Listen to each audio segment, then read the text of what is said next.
Only fools say in their hearts, "There is no God." They are corrupt, and their actions are evil. Not one of them does good. God looks down.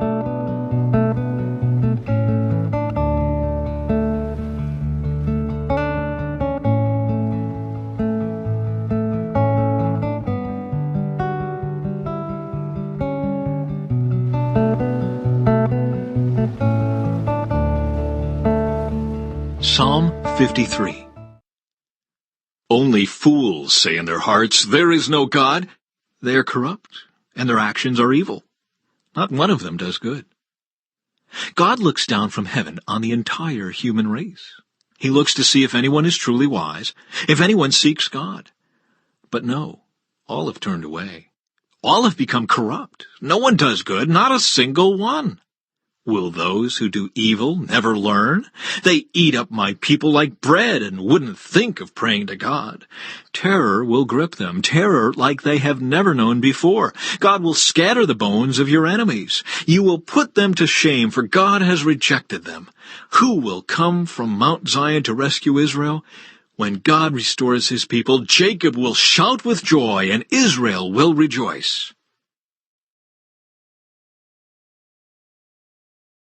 In the beginning, the Word already existed. The Word was with God, and the Word was God. He existed in the beginning with God. God created everything through him, and nothing was created except through him. The Word gave life to everything that was created, and his life brought light to everyone. The light shines in the darkness, and the darkness can never extinguish it. God sent a man, John the Baptist, to tell about the light, so that everyone might believe because of his testimony. John himself was not the light. He was simply a witness to tell about the light. The one who is the true light, who gives light to everyone, was coming into the world. He came into the very world he created, but the world didn't recognize him. He came to his own people, and even they rejected him. But to all who believed him and accepted him, he gave the right to become children of God. They are reborn, not with a physical birth resulting from human passion or plan, but a birth that comes from God. So the Word became human and made his home among us. He was full of unfailing love and faithfulness, and we have seen his glory, the glory of the Father's one and only Son. John testified about him when he shouted to the crowds, "This is the one I was talking about when I said, 'Someone is coming after me who is far greater than I am, for he existed long before me.'" From his abundance we have all received one gracious blessing after another. For the law was given through Moses, but God's unfailing love and faithfulness came through Jesus Christ. No one has ever seen God, but the unique one, who is himself God, is near to the Father's heart. He has revealed God to us. The testimony of John the Baptist. This was John's testimony when the Jewish leaders sent priests and temple assistants from Jerusalem to ask John, "Who are you?" He came right out and said, "I am not the Messiah." "Well then, who are you?" they asked. "Are you Elijah?" "No." He replied. "Are you the prophet we are expecting?" "No." "Then who are you? We need an answer for those who sent us. What do you have to say about yourself?" John replied in the words of the prophet Isaiah, "I am a voice shouting in the wilderness, 'Clear the way for the Lord's coming.'"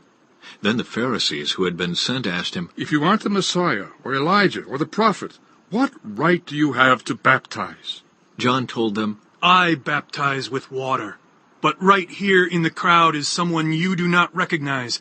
Though his ministry follows mine, I am not even worthy to be his slave and untie the straps of his sandal."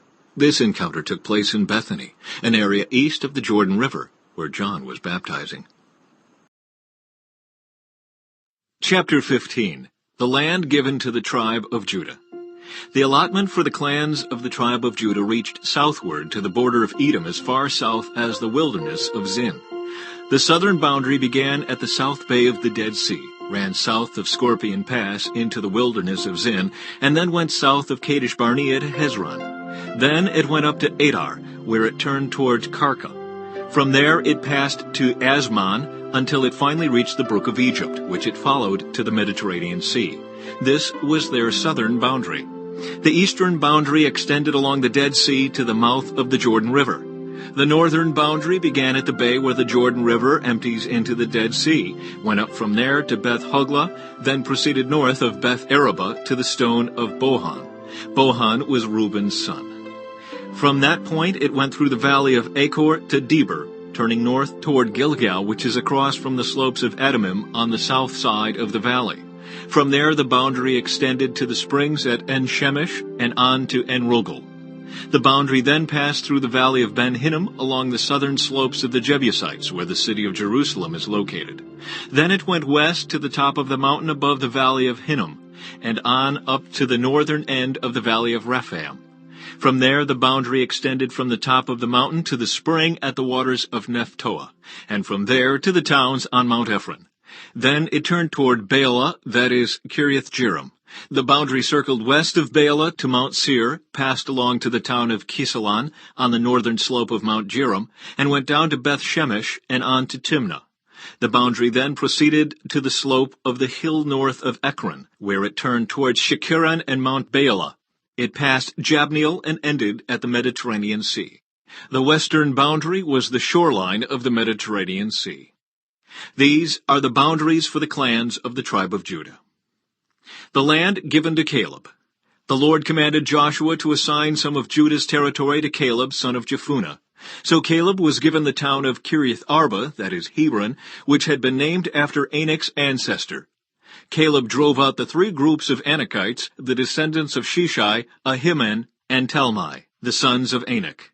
From there he went to fight against the people living in the town of Deber, formerly called Kiriath Sepher. Caleb said, I will give my daughter Achsah in marriage to the one who attacks and captures Kiriath Sepher. Othniel, the son of Caleb's brother Kenaz, was the one who conquered it, so Achsah became Othniel's wife. When Achsah married Othniel, she urged him to ask her father for a field. As she got down off her donkey, Caleb asked her, What's the matter? She said, Give me another gift. You have already given me land in the Negev. Now please give me springs of water, too. So Caleb gave her the upper and lower springs. The towns allotted to Judah. This was the homeland allocated to the clans of the tribe of Judah.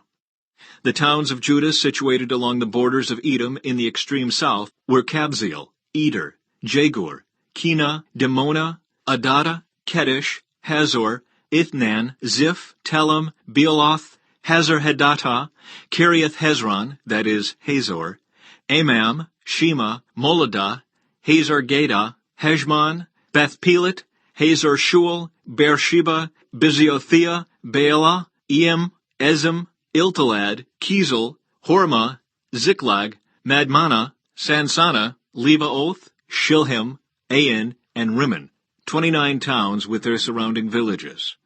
The following towns, situated in the western foothills, were also given to Judah: Eshtaol, Zorah, Ashna, Zanoah, En-Ganim, Tappuah, Enam, Jarmuth, Adullam, Soko, Azekah, Shearaim, Adithium, Gedera, and Gederothium, 14 towns with their surrounding villages. Also included were Zenan, Hadashah, Migdal-Gad, Dilian, Mizpeh, Joktheel, Lachish, Bozkath, Eglon, Kabon, Lamam, Kitlish, Gederoth, Beth-Dagon, Naamah, and Makkedah, 16 towns with their surrounding villages. Besides these, there were Libnah, Ether, Ashan, Iphtha, Ashna, Nizib, Keilah, Akzib, and Mareshah, 9 towns with their surrounding villages. The territory of the tribe of Judah also included Ekron and its surrounding settlements and villages. From Ekron, the boundary extended west and included the towns near Ashdod with their surrounding villages. It also included Ashdod with its surrounding settlements and villages, and Gaza with its settlements and villages, as far as the brook of Egypt and along the coast of the Mediterranean Sea. Judah also received the following towns in the hill country: Shamir, Jatir, Soko, Dana, Kiriath-Sanah, that is, Deber, Anab, Eshtemoth, Anim, Goshen, Halan, and Gilo, 11 towns with their surrounding villages. Also included were the towns of Arab, Duma, Ishan, Janem, Beth Tappuah, Aphekah, Humta, Kiriath Arba, that is Hebron, and Zior, 9 towns with their surrounding villages. Besides these, there were Maon, Carmel, Ziph, Juttah, Jezreel, Jokdeam, Zanoah, Cain, Gibeah, and Timnah, 10 towns with their surrounding villages. In addition, there were Halhul, Beth-zur, Gedor, Merarath, Beth-Anath, and Eltekon, 6 towns with their surrounding villages. There were also Kiriath-Baal, that is, Kiriath-Jearim, and Rabbah, 2 towns with their surrounding villages.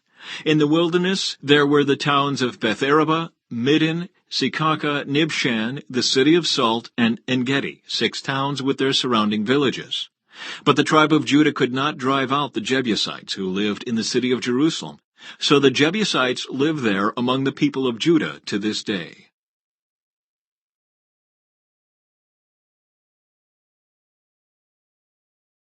Chapter 16.